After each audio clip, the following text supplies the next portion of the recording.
En San Mateo capítulo 26, versículos 36 en adelante, leemos lo siguiente. Entonces llegó Jesús con ellos a un lugar que se llama Getsemaní y dijo a sus discípulos. Antes de seguir con el relato, déjenme contarles que la palabra Getsemaní en su lengua original significa prensa de aceite, o sea, el olivo era prensado y ese prensar daba como resultado después el aceite. Esta es la última noche de Jesús antes de su arresto, camino a la pasión, camino a la cruz, a la muerte, a la resurrección y a la salvación obrada en favor de la raza humana. Así que Jesús está esa última noche en este jardín y su vida está siendo prensada no como olivo y no como aceite, sino por el dolor, por la angustia de sentir que sobre sí llevaría los pecados de toda la humanidad. Él dice, sentaos aquí, entre tanto voy allí y oro. ¿Cómo va a enfrentar Jesús su momento de angustia? ¿Cómo va a enfrentar Jesús ese momento tan significativo para su vida? Orando. No hay otra manera de enfrentar las angustias, los dolores, las preguntas, las luchas, las dificultades, sin estar aferrado, ligado a la fuente de poder eterno que es nuestro Dios. El relato continúa. Dice, y tomando a Pedro y a los hijos de Zebedeo comenzó a entristecerse y a angustiarse en gran manera. Entonces Jesús dijo, mi alma está muy triste hasta la muerte, quedaos aquí y velad conmigo. Jesús va a orar, pero Jesús pide a sus amigos más cercanos, a los discípulos, que oren por él. Dice que él estaba entristecido, estaba angustiado en gran manera, que su alma estaba muy triste. 3 veces repite expresiones similares. El momento era duro, era difícil para Jesús. ¿Y cómo lo iba a enfrentar? Orando. Pero además lo iba a enfrentar pidiendo que sus discípulos, sus amigos, oraran por él. Yendo un poco adelante, se postró sobre su rostro orando y diciendo, Padre mío, si es posible, pase de mí esta copa, pero no sea como yo quiero. O sea, ¿cómo enfrenta Jesús ese momento? No solamente orando y confiando, sino pidiendo que se haga la voluntad de Dios. Volvió luego a sus discípulos y los halló durmiendo. Y le dijo a Pedro, no pudieron velar ni siquiera un momento, ni siquiera una hora. Y por segunda vez le dice, velad y orad para que no entréis en tentación. El espíritu a la verdad está dispuesto, pero la carne es débil. Si Jesús, que era el Hijo de Dios, estaba necesitando el poder de la conexión con el Padre, ¿cuánto más nosotros? Él podría haber echado mano de su divinidad para ser vencedor, pero iba a vencer como humano y por eso nos mostró que la victoria solo es posible ligado, unido a Dios. Él oró y le pidió a sus discípulos que oraran, pero los discípulos no oraban. 2 veces hasta aquí se repitió esta historia.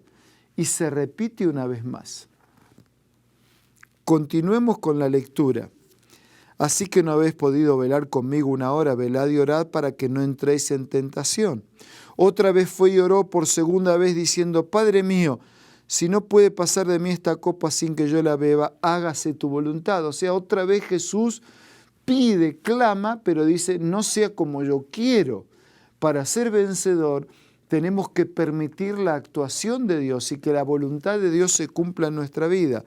Fue y oró nuevamente, pero cuando vuelve los encuentra durmiendo.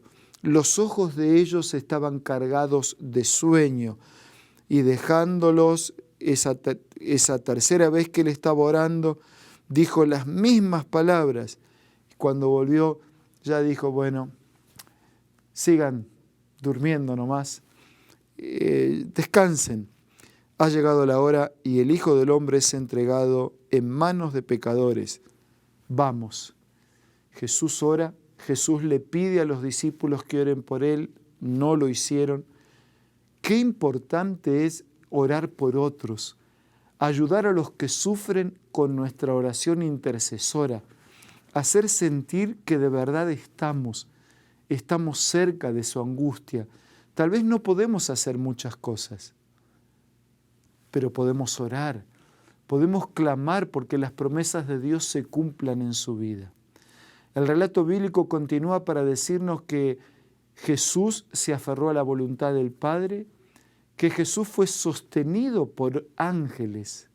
Él fue sostenido por el ángel, cuidado y protegido por la bendición de Dios. Llega el momento en que Jesús va a ser arrestado.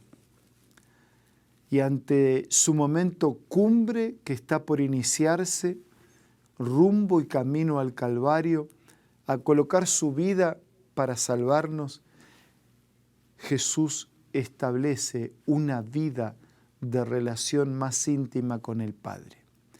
Morrison escribía: todas las personas tienen su Getsemaní y en cada Getsemaní hay un ángel que nos sostiene.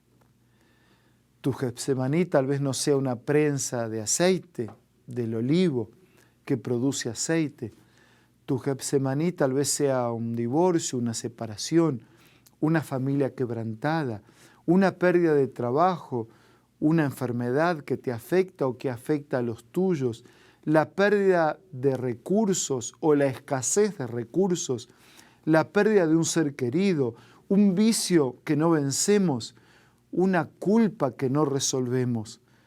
Todos enfrentamos un Getsemaní, pero en cada Getsemaní hay un ángel, el ángel de Dios, de la promesa de Dios, de la compañía, de la presencia del Señor. Tal vez esté en este momento hablando para alguien que siente que la vida lo aprieta, que lo asfixia, que lo ahoga, que los problemas son muchos, que son grandes, que las cargas son muy pesadas, que no hay cómo llevar, que no hay cómo salir adelante. Tal vez sientas que necesitas de una ayuda diferente, de una presencia diferente. Jesús es diferente, su presencia es diferente, su promesa es diferente y es única.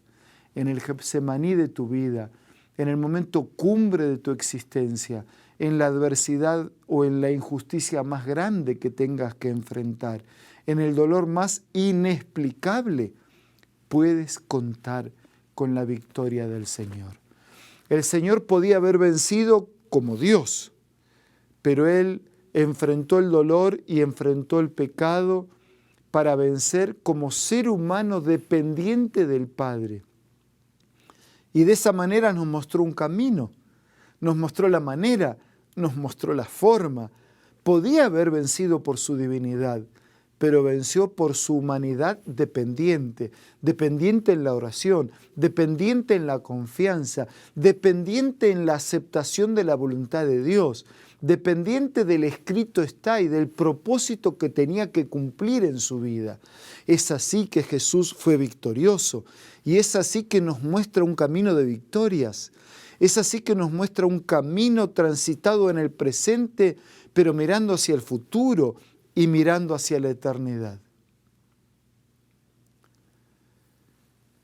El 31 de mayo de 1980, en el día de la inauguración del Campeonato Mundial de Fútbol, hubo en una zona del Perú un terremoto muy fuerte que afectó de manera sobresaliente a una ciudad que se llamaba Shanghái. Como parte de la Cordillera Blanca, la montaña Huascarán fue cortada como en un tercio y eso produjo un aluvión que venía arrasando y arrastrando todo lo que encontraba en el camino. El terremoto sacudió aquella Cordillera Blanca, quebró el Huascarán y ese aluvión arrasaba cerros, pasaba por encima de cerros, arrasando casas, viviendas, propiedades, y así en su totalidad sepultó por entero a esta ciudad de Shanghái, hoy constituida en un cementerio, en un camposanto municipal. Todavía hoy es posible visitar aquel lugar y encontrar una ciudad sepultada. ¡Qué tristeza!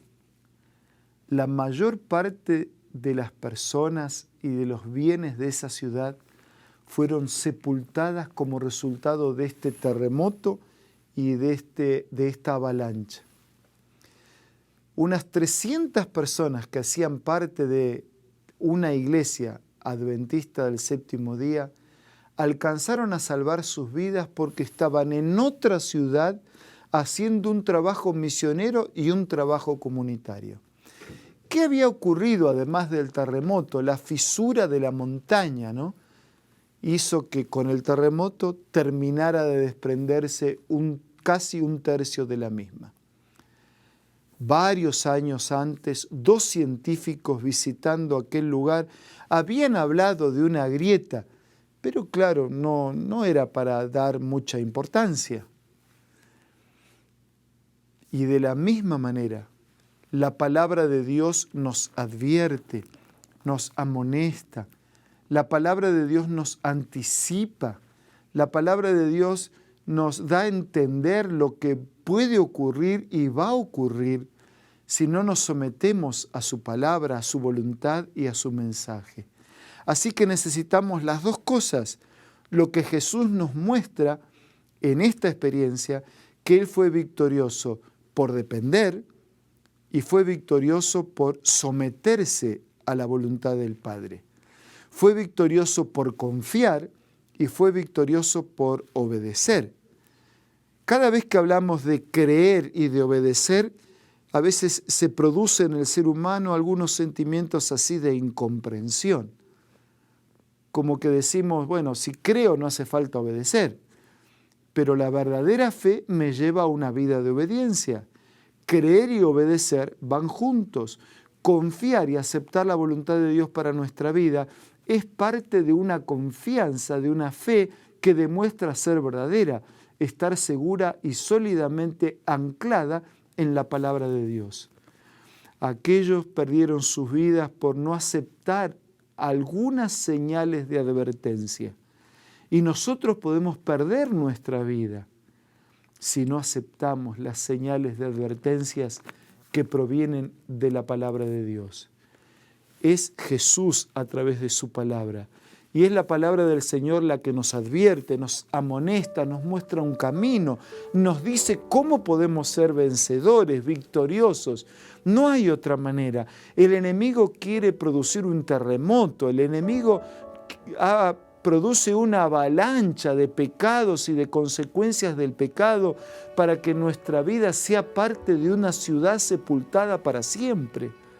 Pero Jesús vino para que nuestra vida no termine bajo el terremoto del pecado, ni bajo el aluvión del sufrimiento, del dolor y la injusticia. Jesús vino para que nuestras vidas sean sepultadas en Él, escondidas en Él, refugiadas en Él, amparadas en Él, dependiendo en la oración, en la confianza y viviendo en armonía con su voluntad. Por eso, amigo querido, si hay una decisión que tienes que tomar en relación a aceptar a Jesús, en relación a permitir que su palabra guíe tu vida, en relación a tomar decisiones con el bautismo, con la iglesia, con volver al Señor, este es el momento. No dejes pasar, donde estés, ahí en tu casa, en el auto, donde estés. Este es el momento. Toma tu decisión, entrega tu vida en las manos del Señor. Como Jesús, ora. Aún en la angustia y en la prensa del dolor, ora, hágase tu voluntad en mi vida, oh Padre. Que nuestra oración sea una oración que clama dependencia, que busca dependencia, pero que al mismo tiempo se ampara en la voluntad del Señor. Y si tienes un amigo, no hagas como los discípulos hicieron con Jesús, ora por el amigo. Ofrece en tu oración intercesora clamar por el cumplimiento de las promesas de Dios en la vida de tu amigo. Y juntos estudian la Biblia y juntos tomen decisiones que tienen que ver con la eternidad. Ahora es el momento de ser victoriosos si queremos ser victoriosos por la eternidad. Te invito a orar. Padre nuestro que estás en los cielos, gracias por Jesús, nuestro ejemplo y nuestro Salvador. Gracias por esa vida de fe y de obediencia, por esa vida de oración y de someterse a tu voluntad. Gracias porque en ese modelo tenemos un ejemplo a seguir. Bendice a nuestros amigos. Si alguno está soportando, enfrentando su Getsemaní de dolor, de angustia, que el ángel lo abrace, lo sostenga, lo conforte, lo cure, lo sane, le dé la paz de tu presencia, pero que nosotros podamos permitir que eso ocurra, porque oramos, porque confiamos y porque aceptamos vivir en armonía con tu voluntad. Bendícenos a todos, te pido, te agradezco, clamamos sin merecer nada, en el nombre de Jesús. Amén y amén.